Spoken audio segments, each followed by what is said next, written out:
अगं, सरकारी नोकरीवाला नवरा आहे तुझा, मग तुला हे सगळं करण्याची काय गरज? नमस्कार, मी महिमा अमित तुमच्यासमोर आयुष्यातले काही क्षण ठेवते. चॅनलला लाईक, शेअर आणि सबस्क्राईब नक्की करा. आणि हो, तुमचे छान छान कमेंट वाचायला मला फार आवडतं. सरकारी नोकरीवाला नवरा जरी असला तरी माझे स्वप्न मी त्या नवऱ्याच्या पगारावर का टांगायचे? सरकारी नोकरी म्हणजे सेफ्टी, पण माझं अस्तित्व मला हवं होतं. मला काम करायचं आहे कारण मला माझी ओळख हवी होती. मला आत्मविश्वास हवा होता.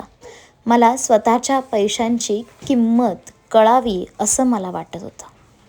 थकवा येतो, वेळ कमी मिळतो, लोकही बोलतात, पण स्वप्नांसाठी मेहनत करणं हे कुठल्याही नोकरीपेक्षा लहान नाही. सरकारी नवरा आहे म्हणून मी थांबणार नाही.